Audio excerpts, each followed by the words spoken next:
بسم اللہ الرحمن الرحیم۔ حضرت آدم علیہ السلام سے پہلے اس دنیا میں کیا تھا؟ تشریف آوری سے پہلے زمین پر 28 قسم کی مخلوقات آباد تھی۔ یہ ایک حیرت انگیز واقعہ ہے۔ مختلف مخلوقات زمین پر موجود رہی ہیں۔ جنات کے بارے میں تو سبھی جانتے ہوں گے، وہ حضرت آدم علیہ السلام سے پہلے آباد تھے، مگر ان کی سرکشی کے نتیجے میں اللہ تعالیٰ نے فرشتوں کو بھیجا، جنہوں نے جنات کو زمین سے نکال کر جزیروں میں بھیج دیا۔ جنات سے پہلے بھی 27 قسم کے مختلف مخلوقات زمین پر آباد تھی، جن میں بن، ہن اور خن شامل تھے۔ علامہ ابن کثیر نے اپنی مشہور کتاب البدایہ والنہایہ میں ذکر کیا ہے، بن اور خن زمین پر رہتے تھے، سرکش ہو گئے تو اللہ تعالیٰ نے جنات کو بھیجا، جنہوں نے انہیں زمین سے نکال دیا۔ یہ بات یاد رکھنی چاہیے کہ ان مخلوقات کو صرف زمین کی حدود سے نکالا گیا، انہیں قتل نہیں کیا گیا۔ یہ ممکن ہے کہ وہ کسی اور زمین یا سیارے پر آباد ہو چکے ہوں اور وہی خلائی مخلوق ہوں۔ جنات کی سرکشی کے بعد اللہ تعالیٰ نے انسان کو پیدا کیا، جس کے لیے زمین کی تخلیق کی گئی۔ علامہ مسعود نے بھی لکھا کہ انسان سے پہلے 28 قسم کی مخلوقات زمین پر آباد تھی۔ علامہ شہاب الدین الاشبی نے بھی اپنی کتاب المستطرف اس بات کا ذکر کیا ہے، جن میں چند یہ ہیں: ان میں پروں والی مخلوق جن کی زبان بجنے جیسی تھی، ان میں 2 جسم رکھنے والی مخلوق جن میں ایک جسم شیر جیسا اور دوسرا پرندے جیسا ہوتا تھا،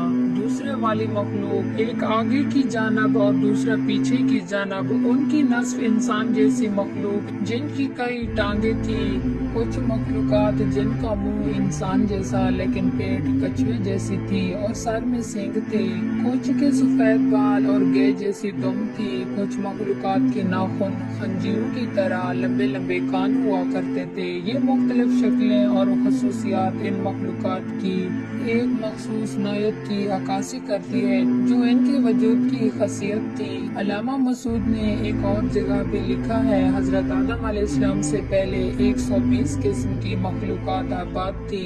یہ بات اس وجہ سے ہے کہ ان 28 مخلوقات کی باہمی شادیاں ہونے کی وجہ سے وہ مختلف قسموں میں تقسیم ہو گئی تھی اور ان 120 قسم کے مختلف مخلوقات بن گئی۔ سب سے آخر میں انسان کو پیدا کیا گیا، جو تمام مخلوقات میں سے حسین و جمیل تھے۔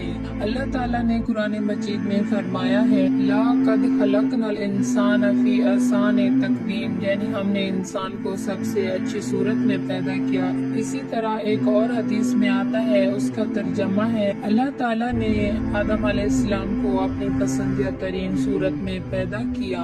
ناظرین، سابقہ مخلوقات کے نشانات آج بھی ملتے ہیں، جنہیں سائنسدان مختلف ناموں سے جانتے ہیں، جیسے ڈائنوسار، یہ مختلف زمین پر موجود تھے لیکن وقت کے ساتھ ساتھ معدوم ہو گئے۔ کچھ آثار سمندروں اور جزیروں میں چھپے ہوئے ہیں، جبکہ الجزائر میں موجود بہت بڑے پہاڑی سلسلے کی غاروں میں کچھ مخلوقات کی قدیم تصویر دریافت ہوئی ہیں، جو ہمیں انہیں مخلوقات کے وجود کا اندازہ دیتی ہیں۔ بعض لوگوں کا خیال ہے یاجوج ماجوج بھی انہیں سابقہ مخلوقات میں سے ہیں، جو سکندر ذوالقرنین کی بنائی ہوئی دیوار کے پیچھے بند ہے۔ یہ ایک دلچسپ موضوع ہے جو آج بھی محققین کی توجہ کا مرکز ہے۔ یہ دریافتیں ہمیں ماضی کی معلومات کے بارے میں مزید جاننے کا موقع فراہم کرتی ہے اور ہمیں سوچنے پر مجبور کرتی ہیں کہ ہماری زمین پر کیا کچھ گزرا ہے۔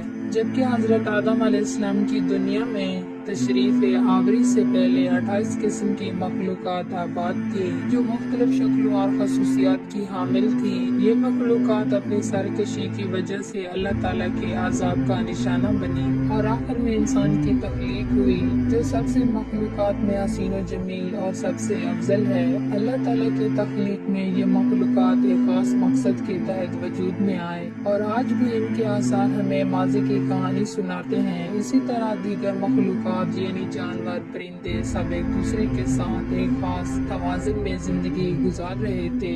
یہ مخلوقات شکار کے ذریعے جانوروں کا شکار کرتا اور ان کی زندگی کا ایک حصہ ہوتا۔ جنگلات میں زندگی بسر کرنے والے قبائل اپنے ارد گرد کی مخلوقات کے ساتھ ہم آہنگی سے رہتے تھے، کیونکہ یہ متوازن انسانی بقا کے لیے بہت اہم فطرت کے ساتھ انسان کا تعلق بہت گہرا تھا۔ وہ اپنے ماحول کا احترام کرتے تھے اور اسے اپنی زندگی کا ایک لازمی حصہ سمجھتے تھے۔ جنگلات، پہاڑ اور دریاؤں کے کنارے رہنے والے مخلوقات فطرت کی خوبصورتی اور اس کی طاقت کو محسوس کرتے تھے۔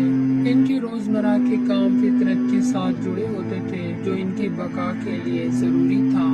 حضرت آدم علیہ السلام کی تخلیق کے ساتھ ہی دنیا میں ایک نیا دور شروع ہوا۔ اللہ تعالیٰ نے اپنی بہترین مخلوقات کے طور پر تخلیق کیا اور ان کو علم اور ہدایت دی۔ حضرت آدم علیہ السلام کی موجودگی نے انسانی زندگی میں ایک نئی روح پھونکی جس نے انسان کو علم اور ہدایت اور خدا کی رضا کے حصول کی طرف میل کیا۔ ناظرین، حضرت آدم علیہ السلام کی تخلیق کے بعد ان کی نسل کو زندگی گزارنے کا نیا طریقہ ملا۔ اللہ نے حضرت آدم علیہ السلام کو اپنے کمالات سے نوازا اور انہیں فرشتوں کے سامنے پیش کیا۔ اس وقت انسانیت کی تاریخ کا ایک نیا باب کھلا جہاں علم اور ہدایت کے اصولوں پر عمل پیرا ہونا شروع ہوتا ہے۔ حضرت آدم علیہ السلام کے ذریعے اللہ کی طرف سے نازل کردہ ہدایات اور علم نے انسانیت کو نئی راہیں دکھائی جو انہیں اپنے خالق کی رضا کی طرف لے جانے میں مددگار ثابت ہوئی۔ یہ تاریخ نہ صرف ہماری جڑوں کی شناخت کرواتی ہے بلکہ یہ ہمیں یاد دلاتی ہے کہ انسان کی تخلیق ایک خاص مقصد کے تحت ہوئی ہے اور ہمیں اس بات کا